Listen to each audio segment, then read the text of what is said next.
Welcome back, everybody, to our Midwestern Horned Owls Dynasty, here on College Football 25. If you guys missed the last episode or didn't stick around until the end, you missed a great game that we played against Louisiana Tech. We went into that game on a 4-game losing streak. At one point, we were down 28-7. We could have just gave up and mailed it in, but we didn't do that. We battled all the way back, taking the lead in the fourth quarter, next to CJ Carter, who had 2 amazing touchdowns in that fourth quarter.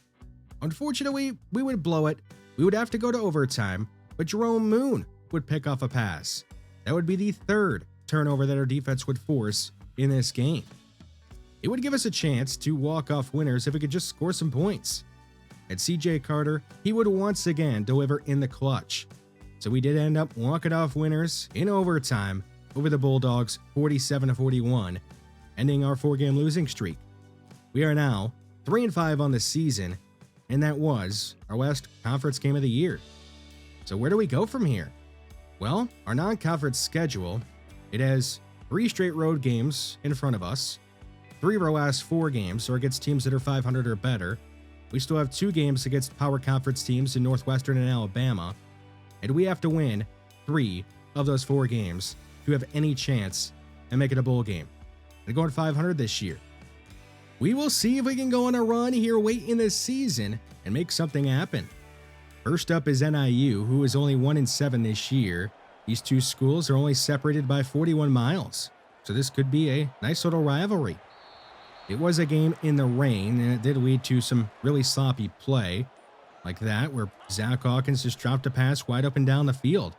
On the following play, Josh Porter, he would throw it right to Jake Gassaway, who would pick him off, and it would be a field goal fest early. 6-3 with 5 minutes to go in the half. Josh Porter facing 3rd and 10. He is going to make another mistake to the same guy, Jake Gassaway, who gets his 2nd interception of the first half. Just terrible play by me on both of those interceptions. Luckily, our defense was off to a good start, holding NIU to just 3 field goals. With a minute to go in the half, Josh Porter, not known for his running ability, he would make a nice play here on the ground, scrambling for a pretty big gain. We had it goal to go at the 2 with under 20 seconds to go in the half, and Josh Porter, he did not even want to risk a throw in the rain. He just runs it in himself for the first touchdown of the game, and that would give us a 10-9 lead at halftime. NIU, they would come out throwing punches in the 3rd quarter. Their running back, Antario Brown, he would break multiple tackles and have a great game against us. He ends up finishing this one with 177 yards on the ground alone. He didn't score a touchdown on that drive, and neither did NIU. They had to kick a field goal, but they do have the lead 12-10. And later in the 3rd quarter, Antario Brown, he would score the touchdown this time around to make this a 2-score lead for NIU in the 3rd quarter. If you have watched any of Midwestern games this year, then you would know they are a much better team late in ball games. And that trend, it did continue here. Devin Glover would catch a deep ball and score a 78-yard touchdown to make it a 1-score game. A nice throw from Josh Porter down the field on that one. Then later in the 3rd quarter, Jordan Bryant, he is going to find a running lane and scamper in for a 42-yard touchdown to give Midwestern the lead nearing the end of the 3rd quarter. And it would stay that way for a while until late in the 4th quarter. NIU had the ball across midfield, facing 4th and 6. Their quarterback would just check it down, and that would not get the job done. It would be a turnover on downs, and that would be the end of the game. We would just kneel it out and win 24-19. So we scored 0 points in the 4th quarter, but we end up getting the win and have won back-to-back games, and we moved to 4-5 on the season. This turned out to be a really sloppy game. The defense, it played much better in this one compared to what they had been doing, but the thing is, they still weren't great. We gave up a lot of long drives to NIU, and when you're giving up long drives to the opposing offense, that keeps your own offense off the field. We only ran 49 plays on offense. That is just not enough. Sure, it doesn't help when your quarterback throws 2 interceptions, and I do take the blame for both of them. In the end, though, The defense, they were great in the red zone and played a good fourth quarter, and we got the win. With where we are at in the season and where we are at record-wise, that's all that matters in the end. We had a few upgrades after the game for Reggie Hambrick. We spent both of them on linebackers so we could scout them quicker, and our actions will have a bonus towards them. Kentrell Wagoneer is going to be joining us next season. He ends up committing to us. He is the second offensive lineman in this recruiting cycle from the state of Wisconsin to commit to us, joining John Stanford. Now, Kentrell Wagoneer, he could end up being a starter for us right away as a true freshman because both of our starting tackles this season are seniors and they're going to be graduating. So we are right now 4-5 this year and at a tough point in the season schedule-wise. We have to take on two power conference teams in Northwestern and Alabama, both on the road, in back-to-back weeks. And in order to have a chance at being bowl eligible, we have to win one of these two games. We are probably not going to be beating Alabama, so if we want to win one of these two games, it's going to have to be this game against Northwestern. We'll see if we can make that happen here against them.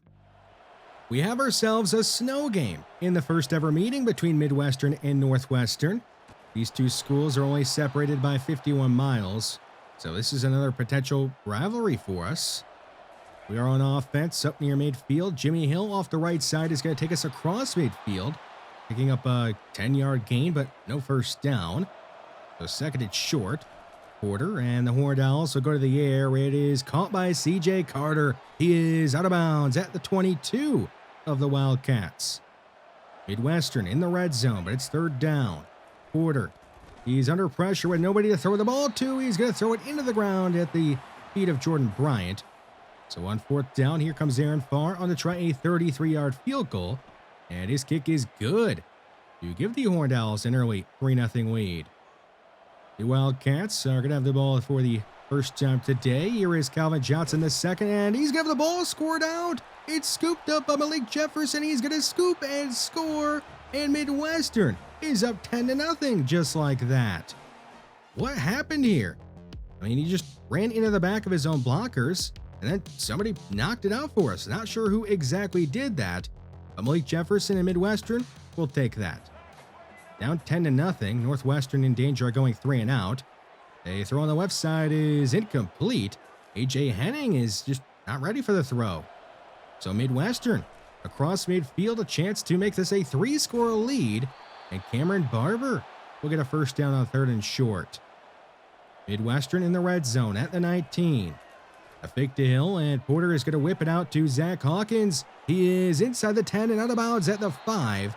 It is goal to go for the Horned Owls. Third and goal at the 1. Midwestern trying to punch it in, and they will. That is the up man, the fullback, Chris Brooks. He scores his first touchdown of this season, and Midwestern is up 17-0 in the first quarter. Who saw this coming? A 3-score lead for Midwestern on the road against a power conference team. There goes Cam Porter. The senior running back for Northwestern is going to put out some moves, and he's up to the 25 of the Horned Owls. Goal to go at the 5. It's third down. Mike right to the end zone, and nobody is home. It's incomplete, and the Wildcats will have to settle for a field goal. 17-3 in the second quarter. Midwestern facing third down. Here is Devin Glover making a tough catch over the middle of the field to keep this drive going. Another third down for the Horned Owls. Porter, this time is under some pressure. He's going to throw to his left for Glover, and he can't make the tough catch this time around. It was behind him, and it's going to be incomplete. So Northwestern down by 2 scores. They're going to hand it off to their running back, Cam Porter. He runs right by Hayden Warner, who took an awful angle, and he's going to take it 78 yards for the score. Northwestern is going to make this a 1-score game in the first half. So despite getting off to a great start, Midwestern is only up by 1 score. Here's a toss left side. It is Jordan Bryant. He is going to spin by a man, and Jordan Bryant is out of bounds up past the 40 at the 41. Playing a game in the snow, you probably want to run the ball quite a bit, and they're doing just that. Here goes Jimmy Hill. He finds a cutback lane, and Hill is going 59 yards to the end zone. What a great play by him to see that cutback lane, and he is going to take advantage of it, giving Midwestern a 2-score lead again in the first half. 24-10 in the second quarter. Here is Mike Wright trying to check it down, and it's jumped and intercepted. Wyatt Van Horn is scoring a pick 6 for Midwestern, and they are back up by 3 scores. What just happened? It looked like he tried to check it down, and Wyatt Van Horn was supposed to get picked, I guess, but he ends up getting through that somehow, and he says, I'll take that, and he gets the easy pick 6. 31-10 in the second quarter. It is Mike Wright keeping it on the read option. He'll stiff arm Warner, and out of bounds goes Wright at the 35 of the Horned Owls. Now in the red zone at the 20. It is Porter leaping over a down defender. He's going to keep his balance, and he is going to be knocked out of bounds by Jefferson at the 2. Nearly another touchdown for him. Second to go from the 4. It's a direct snap to Porter. He slips by a man, dives towards the end zone, and he's in. Another touchdown for Cam Porter, and Northwestern is able to make this a 2-score game again. 31-17.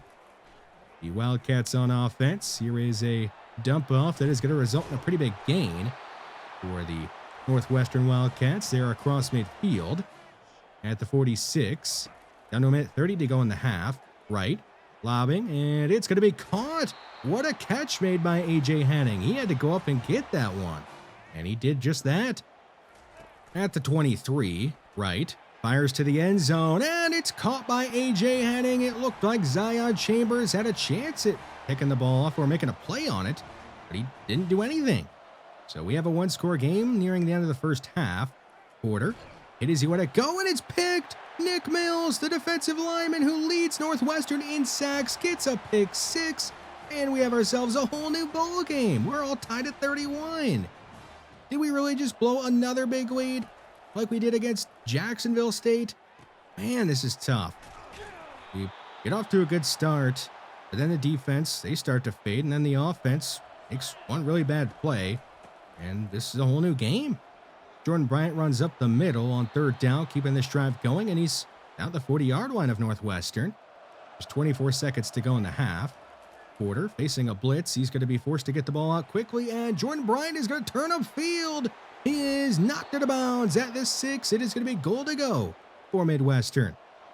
Under 20 seconds to go in the half.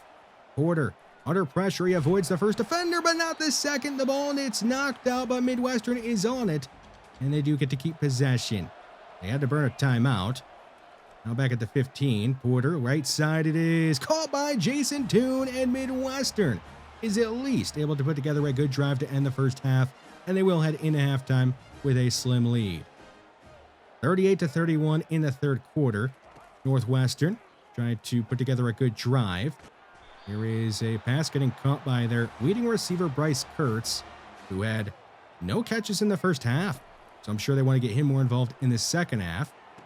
There is A.J. Henning making the grab on the left side, and he's past the 40 to the 43 at the 48 of Midwestern. Here is the backup running back. That is Joseph Himon II, and he's out of bounds at the 13, putting the Wildcats in the red zone. At the 8, they go back to him, and there is nobody there to stop him. It's a walk-in score for the Wildcats, and they have tied this game back up, now at 38. We'll see if the offense can do something here in the third quarter. It is going to be a quick pass left side to Devin Glover, and the slot receiver is up past the 40, down at the 43. On a 3rd down. Midwestern trying to keep this drive alive. Porter under pressure. He looks for Devin Glover, who makes another tough catch. He has been the go-to man on 3rd down for Porter, and it's worked out more often than it hasn't. There goes Jordan Bryant, cutting back to the left. He ducks under a defender and is up to the 10-yard line.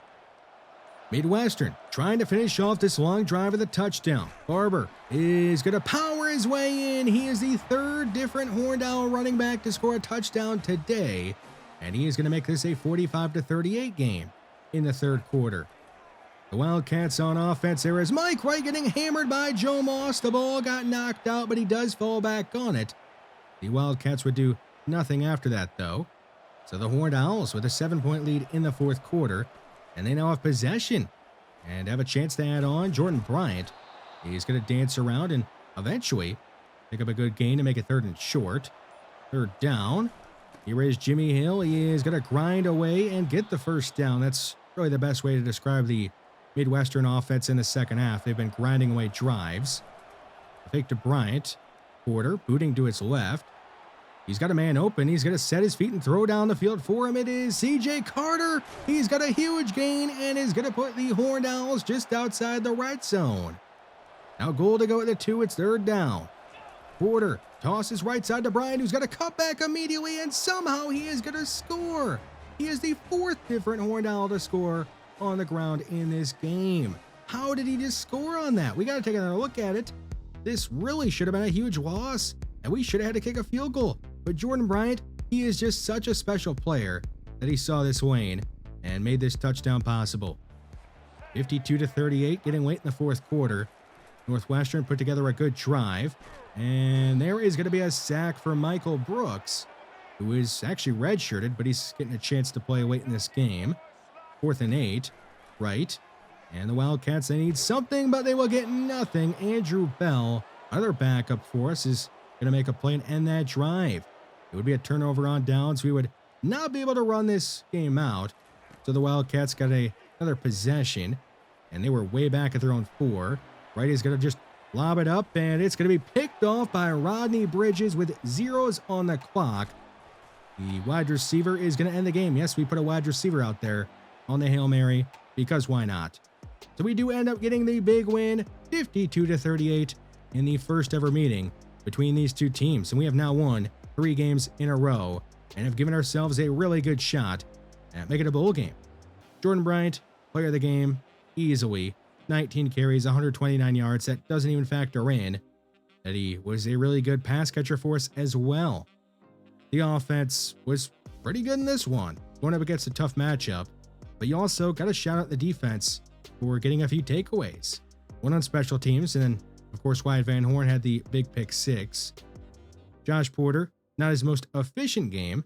That really had to do with us throwing the ball away a bunch in order to avoid taking sacks and turning the ball over more than we already had. But yeah, you see Jordan Bryant, he added 53 yards as a receiver to go along with his 129 yards he had as a runner. 4 different Horned Owls scored on the ground. Really impressive by the Midwestern offense. Wyatt Van Horn, he ends up winning Conference USA Defensive Player of the Week the 2nd time he has won that award. We do end up getting our record back to 500 for the first time since we were 2-2 this season. We are now 5-5, so it's been quite a while. The thing is, we now have to play Alabama on the road. It is going to be a really tough matchup. A true David versus Goliath matchup. Midwestern, a team full of transfer portal leftovers, is taking on Alabama, a team made up of a bunch of 5-star players. We'll see if we can pull off a major upset and keep our win streak going. Alabama, they had the ball first and got the ball to midfield pretty easily. Milrow with too much time. He's going to take a shot deep down the field that is pulled in by Jermaine Bernard as the Crimson Tide look to set the tone early. With it goal to go at the 2, they snap it directly to their running back, and he's in. Justice Haynes scores his 8th touchdown on the ground this season. We do drive the ball across midfield, but it's 3rd down, and Porter, he is going to be pinballed and sacked by Keanu Coate and Chad Campbell. That would end our drive.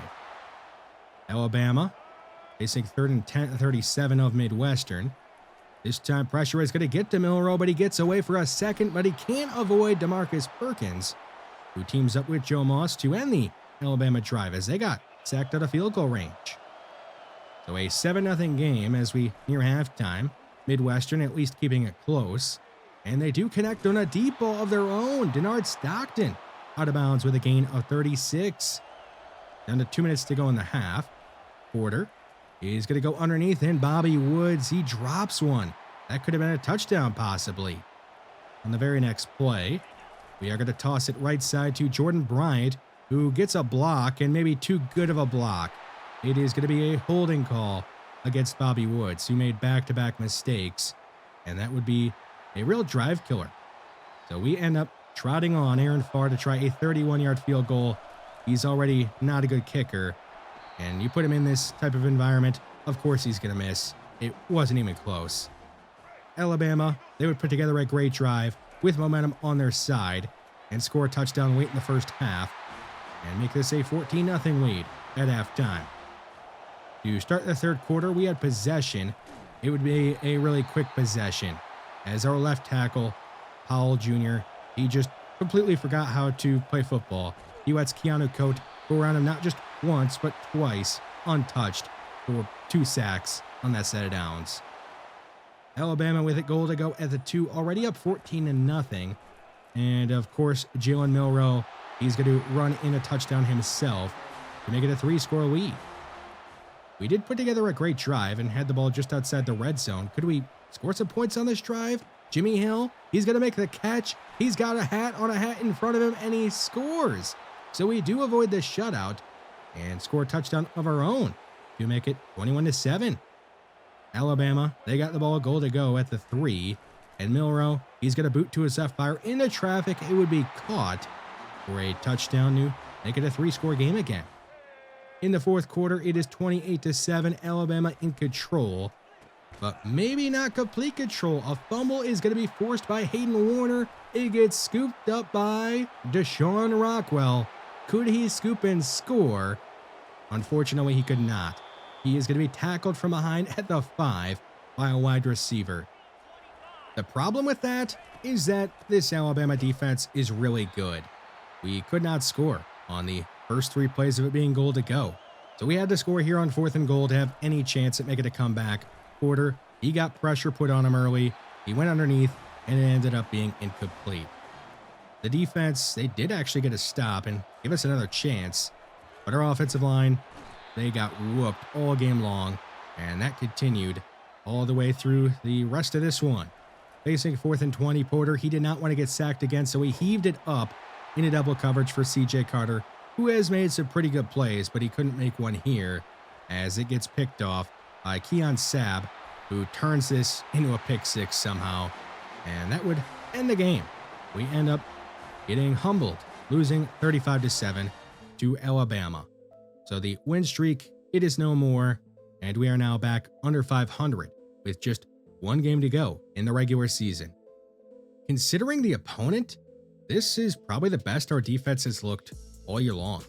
Going on the road to Alabama, a top 5 team in the toughest environment to play in, you only give up 28 points and your offense gave you nothing?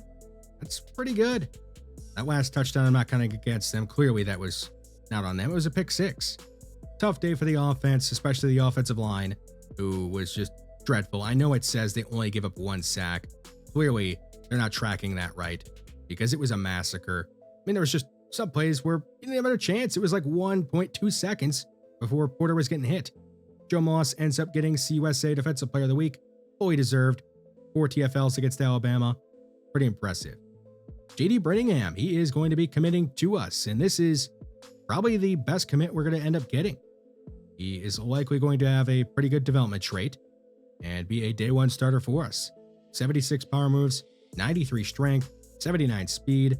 He needs to work on the awareness and play rec, but I fully expect him to be an early impact player for our defense.